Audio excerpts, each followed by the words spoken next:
네, 김건희 특검팀이 오늘 3부 토건에 대한 전격 압수수색에 나섰습니다. 수사 1호 대상으로 3부 토건을 지목한 이유 짚어봅니다. 허주연 변호사 나와 있습니다. 오늘 압수수색이 이루어진 곳 상당히 여러 곳이죠. 어딘가요? 일단 3부 토건 본사가 지난달 30일 갑작스럽게 이전을 했는데 구주 소지와 현주 소지를 모두 압수수색을 했고요. 그리고 지금 피의자로 적시된 인물들이 있습니다. 3부 토건 전 현직 회장 그리고 대주주로 여겨지는 DYD라는 회사를 포함한 휘하회사 여러 곳 업체 그리고 이들 피의자의 주거지들 모두 압수수색을 해서 총 13곳이 지금 압수수색 대상이 되었고요. 그리고 지금 2022년 7월 이후에 생성됐던 어떤 PC, 태블릿, USB 내에 포함된 전자 문서와 회사 서버가 모두 압수수색의 대상이 됐습니다. 네, 이 3부 토건이 받고 있는 의혹의 내용을 좀 자세히 짚어주시겠어요?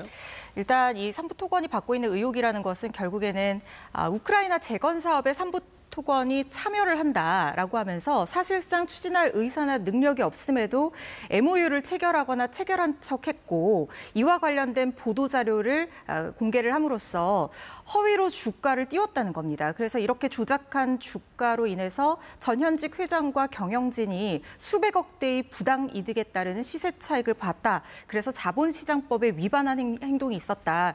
이렇게 보는 것이 의혹의 핵심입니다. 이 3부 토건 의혹은 이 최혜병 사망 사건을 조사하는 과정에서도 드러난 부분이 있죠.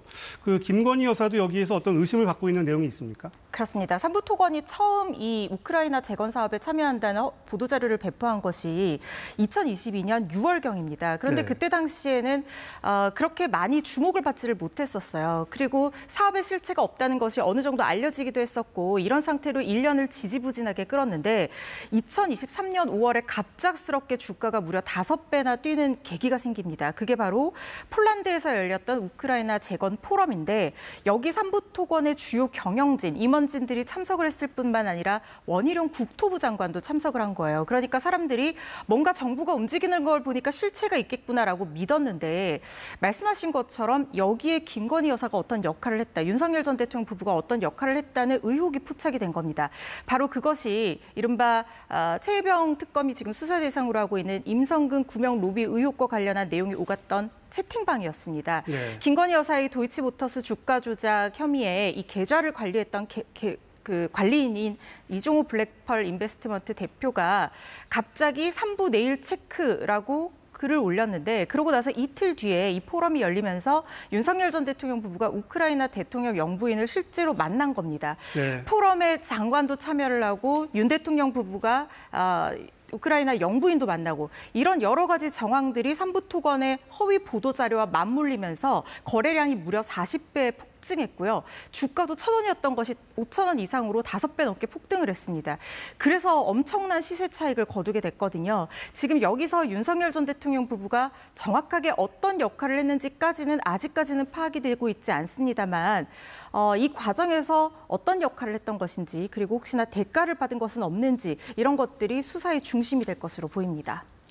그런데 김건희 특검법에 명시된 수사 대상은 모두 16가지 이르잖아요. 이 16가지 가운데 3부 토건을 첫 타깃으로 잡은 이유가 있을까요? 두 가지 키워드로 말씀드릴 수 있을 것 같습니다. 첫 번째는 시간, 그리고 두 번째는 성과입니다. 일단 특검은 수사 시간이 정해져 있는 수사기관입니다. 그렇기 때문에 상대적으로 수사가 많이 진행된 사건보다는 3부 토건 의혹에 김건희 여사가 관련되어 있다는 부분은 김건희 여사의 관련성과 관련된 부분은 실제로 수사가 그렇게 많이 진행된 부분이 아직은 없거든요. 관계자들이 남부지검에 고발이 돼서 금감원에서 수사를 하고 있긴 했습니다만 그때도 김건희 여사는 피고발인 신분에서 빠졌습니다. 그래서 아마 이 시간 내에 김건희 여사 관련한 의혹들에 대한 증거를 수집하고 관계자들을 소환해서 조사를 하려면 이 사건부터 빨리 수사를 하는 것이 시간적으로 유리하다고 판단을 했을 가능성이 있고요. 두 번째 말씀드린 성과는 사실상 이제까지 진행이 되었던 여러 가지 수사 결과를 특검이 새롭게 받아서 다시 수사를 하게 된다고 하면 그 성과가 그렇게 눈에 보이지는 않겠죠. 그렇지만 새롭게 제기되는 이 의혹에서 뭔가 성과를 낸다고 하면 특검으로서도 상당한 어떤 수사의 어떤 그 성과 같은 것들을 입증할 수 있는 계기가 될 수 있거든요.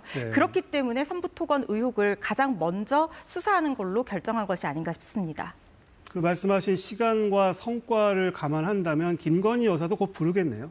그렇습니다. 그런데 삼부토건 의혹과 관련해서 바로 소환하기는 물리적으로 쉽지 않을 것 같다는 생각이 들거든요. 네. 왜냐하면 오늘 압수수색한 내용이 상당히 방대할 것인데 그 증거물들을 포렌식하거나 정리하는 데도 시간이 걸릴 것이고 네. 관계인을 소환해서 조사하는 것도 시간이 필요할 수 있습니다. 그렇지만 김건희 여사가 이 혐의만 가지고 특검의 대상이 된 것은 다들 아시는 것처럼 아닙니다.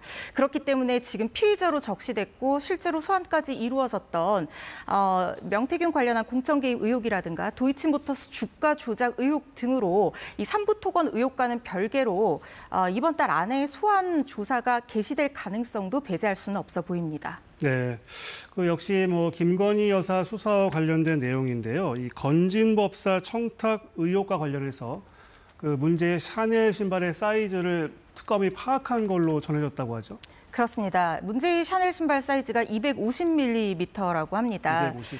그런데 김건희 여사가 평소에 신는 신발이 종류에 따라서 좀 다를 수 있지만 250에서 260mm 정도 된다고 하니까 굉장히 유사한 사이즈라고 볼 수 있습니다. 물론 네. 디자인에 따라서 달라질 수도 있고 뭐 신발 만드는 회사에 따라서 달라질 수도 있지만 어쨌든 김건희 여사가 이 신발을 신기 위해서 받았다라는 것을 좀 더 한층 의혹을 강화하는 결론은 될 수 있을 것 같습니다. 그렇지만 이것이 바로 김건희 여사의 신발이다라고 입증할 수 있는 직접적인 증거가 되기는 아직까지는 좀 부족해 보이거든요. 네. 신데렐라도 그 신발을 신어보고 그게 신데렐라의 신발인지 확인을 했잖아요. 네. 250mm가 유사하게 나왔다 하더라도 이 신발이 김건희 여사를 위한 신발이었는지에 대해서는 추가적인 물증 확보가 필요해 보인다는 생각이 듭니다.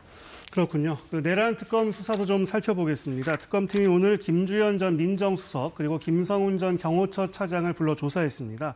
두 사람을 부른 이유는 뭘까요? 김주현 전 민정수석 같은 경우에는 윤석열 대통령의 최측근으로서 비상계엄과 관련한 법률 검토를 한 인물이다라고 알려지고 있고요. 비상계엄을 하고 난 이후 해제가 된 이후에 안가회동에도 자리했던 인물로서 사후 수습을 위한 어떤 증거인멸 대책 등을 논의한 것이 아닌가 이런 의심을 받고 있는 인물입니다. 네. 그렇기 때문에 전체적인 비상계엄의 선포 전후 과정을 파악하고 혐의를 특정하는 데 수사가 필요하기 때문에 조사를 한 것이라는 생각이 들고요.